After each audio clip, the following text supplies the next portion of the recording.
నోరూరించే పచ్చళ్ళు, స్వచ్ఛమైన veg and non veg pickles, కమ్మటి sweets, fastest worldwide delivery కోసం ఈ రోజే ఆర్డర్ చేయండి. ఇజ్రాయెల్, అమెరికా, ఇరాన్తో చేస్తున్నటువంటి యుద్ధం ఎప్పటిదాకా కొనసాగుతుంది, దాని ప్రభావం ఎక్కడెక్కడ ఎవరి మీద ఏ రకంగా పడబోతుంది, ఇవన్నీ మనతో చెప్పేందుకు లోక్సత్తా అధినేత జయప్రకాష్ నారాయణ గారు ఉన్నారు. ఒక్కసారి ఆయనతో మాట్లాడదాం. సార్ నమస్తే అండి. నమస్తే నిర్మా. సార్ ఏంటి అసలు ఎటు నుంచి ఎటుపోతుంది? నేనేమో యుద్ధం ఆపాను, లేకపోతే కనుక పాకిస్తాన్ ప్రెసిడెంట్ కూడా చనిపోయేవాడు, పాకిస్తాన్ అతలాకుతలం అయిపోయేది, కొన్ని వేల లక్షల మంది చనిపోయేవాడు అని చెప్పి కామెంట్ చేశాడు ట్రంప్ గారు. మరి ఆయన ఎట్లా యుద్ధం చేస్తున్నాడు ఇప్పుడు? ఎందుకు చేస్తున్నాడు? ఏం సాధిద్దామని చేస్తున్నాడు? ఎవరి మీద అంటే పై చేయి చూపించడం కోసం ఇదంతా? మళ్ళీ మధ్యలో డ్రాగన్ కంట్రీ కూడా ఎంటర్ అయిపోయింది ఇందులోకి. అమెరికా అధ్యక్షుడు డొనాల్డ్ ట్రంప్ తీరు ఏమిటంటే మనకు అర్థమైన మేరకు సార్ ఇంపల్సివ్, ఆ క్షణాన ఏది పుడితే అదే బుద్ధి, అన్ప్రెడిక్టబుల్. మామూలుగా ఒక దేశం కానీ లేకపోతే ఒక స్థాయిలో ఉన్న మనుషులు కానీ ఆ సందర్భాన్ని బట్టి వాళ్ళు ఏం చేస్తారో మనం ఊహించవచ్చు. ఎందుకంటే కొన్ని విధానాలకు కట్టుబడి ఉంటారు, వాళ్ళకు ఒక తాత్విక చింతన ఉంటుంది. మరి ఆ చింతన రీత్యా, ఆలోచన రీత్యా, వాళ్ళ తార్కిక శక్తి రీత్యా మనం ఈ రకంగా బహుశా ఈ నాయకుడో లేకపోతే ఈ ప్రభుత్వమో స్పందిస్తుంది అనుకోవచ్చు. డొనాల్డ్ ట్రంప్ అట్లా కాదు, అన్ప్రెడిక్టబిలిటీ. ఏం చేస్తాడు ఎప్పుడు తెలియకపోవటం ఒక రకంగా దాన్ని ఆయుధంగా ఉపయోగిస్తున్నాడు. ఉదాహరణకి భారత్ మీద 50% ఎవరు ఊహించలా. భారత్కి అమెరికాకి ముఖ్యంగా జార్జ్ బుష్ జూనియర్ కాలం నుంచి చాలా ప్రగాఢమైన మైత్రి సంబంధాలు ఉన్నాయి. దీర్ఘకాలంలో రెండు ప్రజాస్వామ్య దేశాలు, స్వేచ్ఛాయుత దేశాలు, మరి చైనా లాంటి ప్రబలమైనటువంటి శక్తి, ఆర్థిక శక్తి, మిలిటరీ శక్తి, నియంతృత్వం పోకడల దేశం, ఇతర దేశాలని హడలెత్తించేటువంటి దేశం నిలువరించాలంటే మన మధ్య మైత్రి అవసరం అని అందరూ భావించారు. అవన్నీ దొంగలో దొక్కేసి అకస్మాత్తుగా మన మీద ఉరుమురి మంగళం పడ్డాడు, మన పడ్డాడు. కంచేత డొనాల్డ్ ట్రంప్ ఏనాడు ఏం చేస్తారన్నది ఊహించడం చాలా కష్టం. మన అనుభవం నుంచి నేర్చుకోవాల్సిన పాఠం అది. కాబట్టి సందర్భాన్ని బట్టి మన ప్రయోజనాలను మనం కాపాడుకుంటూ తానవ్వక నొప్పింపక మనం మన దేశ ప్రయోజనాలను కాపాడుకోవాలి. ఇంకా వేరే మార్గం లేదు. ఆయన అధ్యక్షుడు ఉన్నది కనుక అమెరికా ప్రపంచంలో అత్యంత ప్రబలమైన ఆర్థిక శక్తి, ప్రపంచంలో అత్యంత ప్రబలమైన సైనిక శక్తి, ప్రపంచంలో అతి ఎక్కువగా దౌత్యపరంగా పలుకుబడిన దేశం వివిధ కారణాల వల్ల. అది ఉన్నంత వరకు మనం డొనాల్డ్ ట్రంప్ మనిషిగా చూడకూడదు. ఆ దేశ అధ్యక్షుడు, నిర్ణయాధికారాన్ని ప్రజలు కట్టబెట్టారు. కాబట్టి ఆయనతో, ఆయన ప్రభుత్వంతో మనం వ్యవహరించవలసిందే, మన ప్రయోజనాలను కాపాడుకుంటూ. సార్ అంటే ఏంటి అసలు ఏం జరగబోతుంది? ఆ ఎఫెక్ట్ ఇప్పుడు ఇంకా ఇది కొనసాగుతుందా? చాలా మంది మాట్లాడుతున్నారు ఇది థర్డ్ వరల్డ్ వార్కి దారి తీస్తుంది, అన్ని దేశాలు కూడా రాను రాను క్రమేపీ ఒకటొకటి అట్లే ఎంటర్ అయిపోతాయి ఈ యుద్ధంలోకి అని అంటున్నారు. అలా జరుగుతుంది. వరల్డ్ వార్ అనే సమస్య ఉత్పన్నం కాదు, దాని గురించి ఆందోళన అక్కర్లేదు. మనం ఏంటంటే అదిగో పులంటే ఇదిగో తోక అట్లా వస్తుంది, ఆ సందేహం లేదు. అది ఎట్టి పరిశ్రమలు జరగదు. ఎందుకంటే అణ్వాయుధాలు అక్కడ ఎవరికీ లేవు. అణ్వాయుధాలు ఉన్న దేశాలు ఈ కారణంగా ప్రపంచ యుద్ధం చేసుకొచ్చి ఆత్మహత్య చేసుకోవాలని ఎవరు కోరుకోరు. కాబట్టి ఆ ఇబ్బంది లేదు. కానీ ఖచ్చితంగా ప్రపంచ ఆర్థిక వ్యవస్థ మీద ప్రభావం ఉంటుంది, తాత్కాలికంగానైనా కూడా. ఎంతకాలం గడిస్తే అంత ప్రభావం. ఉదాహరణకి ముడి చమురు మనందరికీ తెలుసు. ఆ దేశాల్లో గొప్పతనం ఏంటి? మామూలుగా ఎడారులు, ఎవరు పట్టించుకున్నాడు కాదు. అక్కడ ముడి చమురు ఉంది కాబట్టి ప్రపంచం మొత్తానికి 20వ శతాబ్దంలో 2వ శతాబ్దం అతి కీలకం. కాబట్టి ఆ దేశాల గురించి మనం పట్టించుకుంటాం. ఆఫ్రికాలో జరుగుతున్న గొడవలు జరుగుతున్నా మనం పట్టించుకుంటున్నా? పట్టించుకోవట్లేదు. జనం చచ్చిపోతున్నారు, ఒకళ్ళ మీద బొమ్మలు వేసుకుంటున్నారు, చంపుకుంటున్నారు. ఇక్కడ ప్రపంచానికి ఆయువు పట్టాయి, ముఖ్యంగా ఇంధన రీత్యా. రెండోది, ఇటీవల కాలంలో మధ్యప్రాచ్య దేశాలు ఒకప్పుడు ఛాందసానికి, సాంప్రదాయానికి కట్టుబడి మహిళలను పూర్తిగా అణిచివేసి మత సాంప్రదాయాల కారణంగా వ్యక్తుల స్వేచ్ఛని కాలరాసి ఎందుకు మనకు ఆ దేశాలతో అని చెప్పని అందరూ దూరంగా ఉండేవాళ్ళు. ఇప్పుడు ఏమైంది? ఆధునికీకరణలో భాగస్వాములు ఉన్నారు. అంటే ఎప్పటికప్పుడు ఆయిల్ యోగం అంతరిస్తుంది కాబట్టి $100 కోట్ల డబ్బుని జాగ్రత్తగా పెట్టుబడులు పెట్టి ఆధునిక టెక్నాలజీని ఉపయోగించి ఆధునికీకరణలో భాగం కావాలని చెప్పి మనం నిర్ణయం తీసుకున్నారు. అందుకే ఇటీవల కాలంలో మీరు చూసినట్టయితే మరి లక్షలాది మంది చాలా సంపాదించే శక్తి ఉన్నవాళ్ళు, మేధస్సు ఉన్నవాళ్ళు కూడా ఆ దేశాలకు వెళుతున్నారు, అక్కడ ఉంటున్నారు. సరే, భారతదేశం నుంచి అయితే బహుశా దాదాపు 1 కోటి మందికి పైగా ఆ దేశాల్లో మరి వివిధ ఉద్యోగాల్లో ఉన్నారు.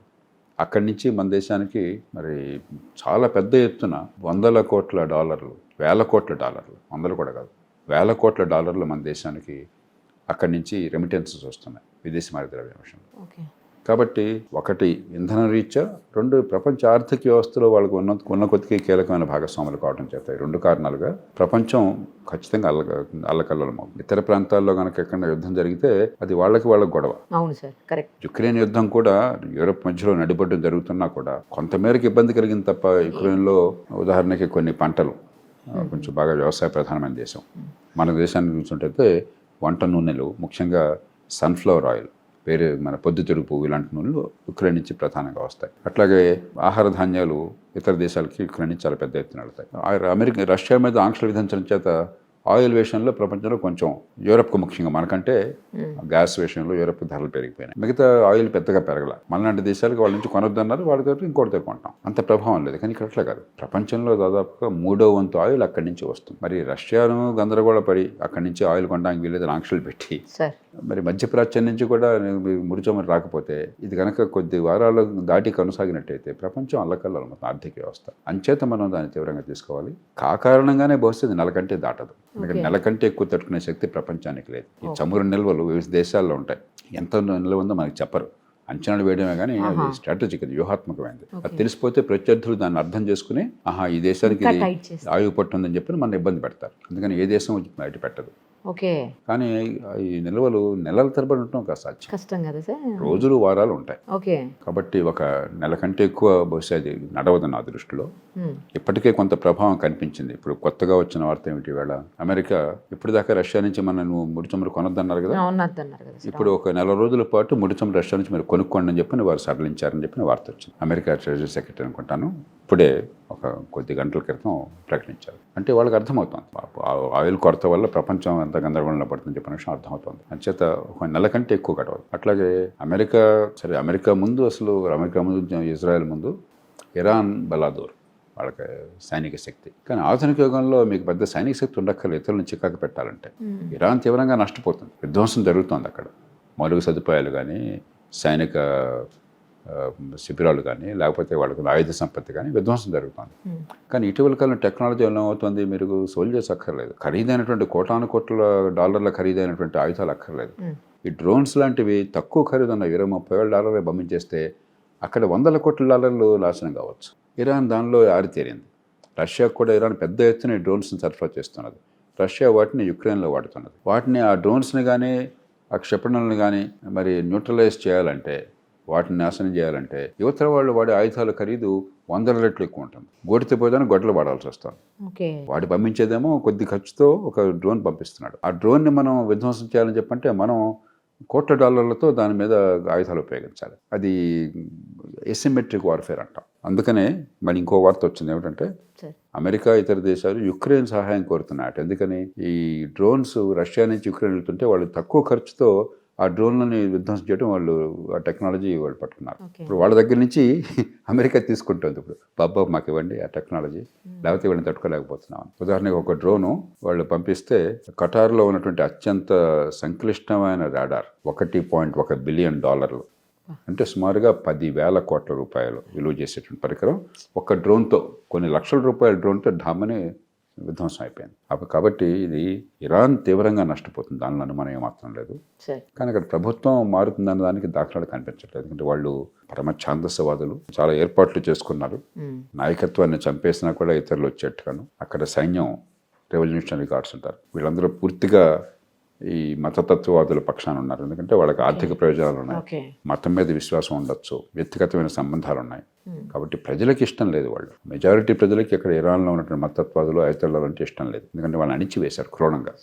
వాళ్ళ ప్రజల్ని వాళ్ళు పట్టున పెట్టున్నారు. 25-30 వేల మందిని ఉచ్చకొత్తకోసారు ఈ మధ్య 2 నెలల క్రితమే. అంతకుమునుపు ఆడపిల్లలు ఈ హిజాబ్ నుంచి కొంచెం జుట్టు కల్పిస్తుంటే అది పెద్ద పాపంగా పరిగణించి అన్నెంపు నేను ఆడపిల్లల్ని చంపేశారు. కాబట్టి ఇరాన్ సమాజంలో వాళ్ళకేమీ మద్దతు లేదు. కానీ వీళ్ళకి ప్రత్యామ్నాయంగా బలమైన సంఘటిత శక్తి లేదు. వీళ్ళని దింపేసి ఆ స్థానంలో వచ్చి పాలించడానికి అవకాశం కనిపించట్లేదు, దురదృష్టం కొద్ది. కాబట్టి నష్టపోయేది తీవ్రంగా ఇరాన్ ప్రజలు. మరి ఒక నెల పోయిన తర్వాత ఈ ఆర్థిక పరిస్థితుల వల్ల, ఎసిమెట్రిక్ వార్ఫేర్ వల్ల బహుశా నెల 15 రోజుల్లో, నెల కంటే ఎక్కువ కలపవచ్చు నా దృష్టిలో.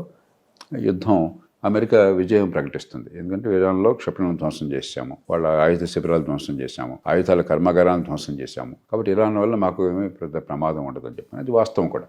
ప్రధానంగా ఇరాన్ నుంచి అమెరికాకి, ఇజ్రాయెల్ కానీ 3 ప్రమాదాలు ఉన్నాయి. ఒకటి, అమెరికా అంతం కావాలి, ఇజ్రాయెల్ అంతం కావాలి. Death to America, death to Israel, రోజు వాళ్ళ నినాదం అది అధికారికంగా. అది ఊరికే మాటలతో ఆకుండా మేము అణ్వాయుధాలు కూడా సేకరిస్తాము, అణ్వాయుధాలు ఉపయోగిస్తామని చెప్పని ఇజ్రాయెల్ని పూర్తిగా మట్టు పెట్టేస్తాం. అసలు ఇజ్రాయెల్ ఉనికి ఉండటానికి వీళ్ళని చెప్పిన వాళ్ళ వాదన. అణ్వాయుధాలను మేము రాకుండా చేశాము ఒకటి. రెండోది, వాళ్ళు ఏం చేశారు, 4 టెర్రరిస్టు ఉగ్రవాద ముఠాలని వాళ్ళు పెంచి పోషించారు. ఇదేదో రహస్యంగా కాదు, పాకిస్తాన్ లక్షల తోబేలా లాగా చేసినట్టు కాదు. వాళ్ళది పూర్తిగా వాళ్ళ ఆధీనంలో వాళ్ళే ఆయుధాలు సమకూర్చి డబ్బులు ఇచ్చి, ఆయుధాలు కూడా అంటే ఒక దేశానికి సైన్యానికి ఎంత ఆయుధాలు ఉంటాయో ఆ స్థాయిలో ఆయుధాలు ఇచ్చారు.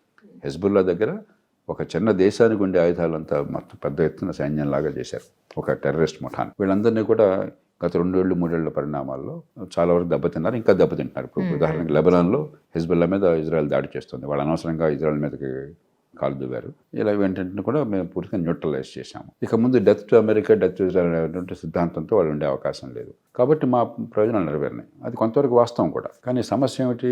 ఇరాన్ ప్రజలు. ఆ ప్రజలు కోరుకునేది మరి ఈ ఛాందస్సుల పాలన పాడకుండా ఈ రాక్షసులు పోయి కాస్త ప్రజాస్వామ్య ప్రభుత్వం రావాలి, స్వేచ్ఛ రావాలి, ఆధునికీకరణ కావాలి, ఆదాయాలు పెరగాలి, ప్రశాంతంగా బతకగలగాలని. ఆ వాతావరణం బహుశా ఉండకపోవచ్చు.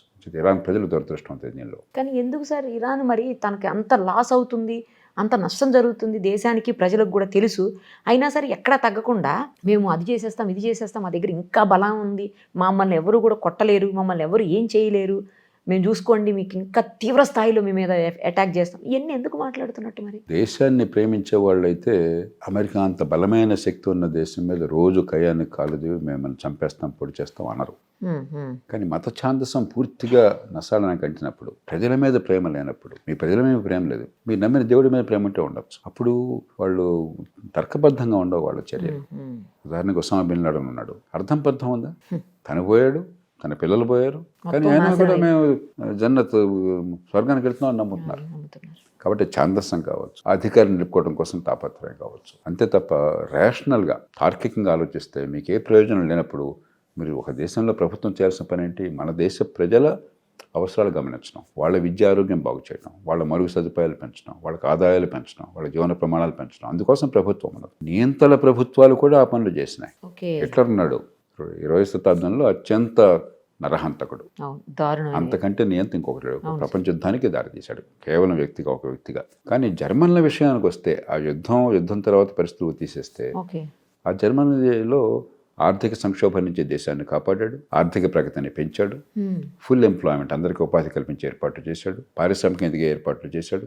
నా దేశము నా ప్రజల కోసం చెప్పిన భావం ఉంటుంది. కానీ అదే హిట్లర్ యుద్ధంలో ఉన్మాద దశలో ఉన్నాడు కాబట్టి దేశం సర్వనాశనం అయిపోతుందని తెలిసిన సందర్భంలో మొదట్లో గెలుస్తూ వచ్చారు ఒక 2 ఏళ్ల పాటు. ఆ తర్వాత క్రమంగా ఓడుతూ వచ్చారు. అటు రష్యా ఇటు అమెరికా యుద్ధంలో దిగిన తర్వాత ఓడుతూ వచ్చారు. రష్యాని దింపింది వీళ్ళే, అమెరికాని దింపిందేమో జపాన్. కాబట్టి వాళ్ళు యుద్ధాన్ని దిగిన తర్వాత క్రమంగా ఓడుతూ వచ్చారు. ఇక చివరి 2 ఏళ్లలో గ్యారంటీగా ఓటమి ఖాయం, అంత పోతుందని తెలుసు. ఇది కొనసాగినట్టయితే జర్మనీ సైనికులు హతమవుతారు, ప్రజలు హతమవుతారు, సామాన్యులకి బాంబుల వర్షంతో చచ్చిపోతారు అని చెప్పి తెలుసు. కానీ ప్రాణంపైన ఒప్పుకోవాలి ఆ సంధికి. చివరికి ఆత్మహత్య చేసి చచ్చిపోయాడు. కాబట్టి ఆ ఉన్మాద దశలో ఉన్నప్పుడు వాళ్ళకి అసలు ప్రజలు తార్కికంగా ఆలోచించడం ఉండదు. అది ఇరాన్ ప్రజలకు దురదృష్టం. సరే, ఇప్పుడు మరి ఈ మనకి చమురు నిల్వలు తగ్గిపోతే ఆ ప్రభావం మన పెట్రోల్ డీజిల్ రేట్ల మీద పడిపోతుంది కదా సార్, అలాగే నిత్యావసరాల మీద కూడా పడిపోతుంది కదా. అంటే ఇప్పుడు రష్యా నుంచి కనుక మనకి ముడి చమురు ఇప్పుడు అమెరికా తీసుకోండి అని చెప్పి అన్నారు కాబట్టి అది వస్తే మనకు అంత ఇబ్బంది ఉండకపోవచ్చు. కానీ ఒకవేళ చమురు లభ్యమైనా కూడా ఏమవుతుందంటే ఈ చమురు కానీ న్యాచురల్ గ్యాస్ కానీ అంతర్జాతీయ కమోడిటీ. ఒక దేశంలో ఒక రేటు, ఇంకో దేశంలో ఇంకో రేటు ఉండదు. కాబట్టి ఇప్పుడు ఉదాహరణకు అమెరికా ఉంది, అమెరికాకి ఆ దేశంలో వాళ్ళ వినియోగానికి కావాల్సిన పూర్తి గ్యాస్ కానీ పెట్రోల్ కానీ వాళ్ళు సొంతంగా ఉత్పత్తి ఉంది అమెరికాకి, అసలు వాడి ఇబ్బంది లేదు. కానీ ధరలు పెరుగుతాయి, కొరత ఉండదు. ఎందుకంటే ఎప్పుడైతే ప్రపంచంలో ఈ సప్లై చైన్లో గందరగోళం వల్ల కొంత అస్తవ్యస్తం అయిపోయిందో ఆటోమేటిక్గా ధర పెరుగుతుంది. ధర పెరిగినప్పుడు దాని ప్రభావం అందరి మీద ఉంటుంది. కొంతకాలం పాటు మన వాళ్ళు ధర పెరగకుండా ప్రయత్నం చేస్తారు ప్రభుత్వం.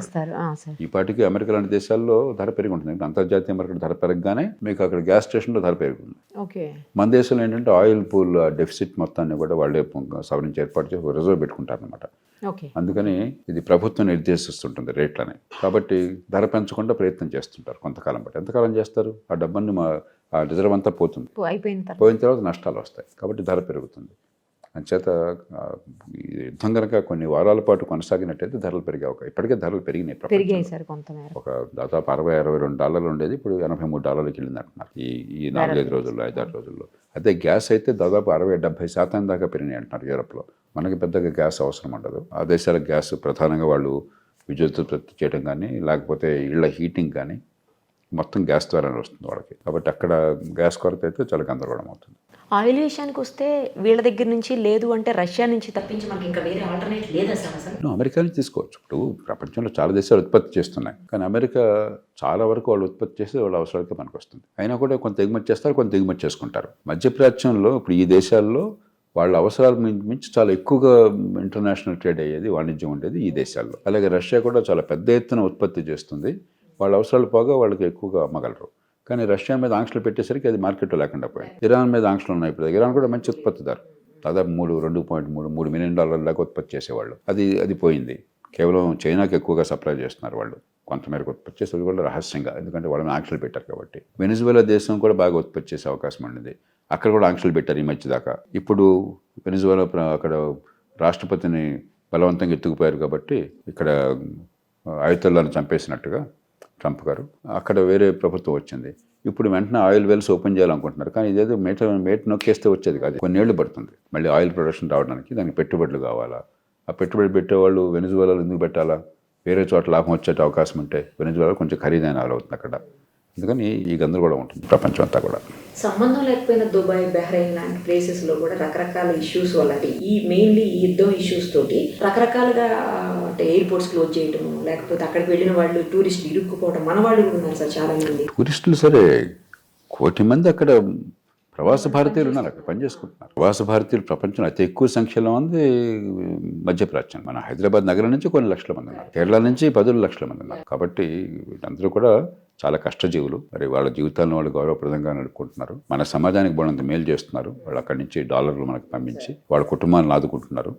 కాబట్టి వాళ్ళ సంక్షేమ అవసరం. ఎందుకంటే ప్రధానమంత్రి గారు ప్రతి దేశాధినేతతో మాట్లాడి మా వాళ్ళని జాగ్రత్త చూసుకోండి చెప్తున్నారు. ఎందుకంటే 1.5 మందిని మీరు తీసుకురావాలన్నా కూడా విమానాలు వెళ్ళే అవకాశం. ఎందుకంటే విమానాశ్రయం ఓపెన్ చేస్తుంటే విమానాన్ని జరిగింది అనుకోండి, ఒక డ్రోన్ వచ్చి విమానం మొత్తం పోయాయి, మనుషులు చచ్చిపోయాయి. కాబట్టి ఇది ఖచ్చితంగా ఇబ్బంది కలగజేస్తుంది, ఆర్థికంగాను, రవాణా రీత్యాను, ఆయిల్ రీత్యాను. Thank you sir, thank you so much.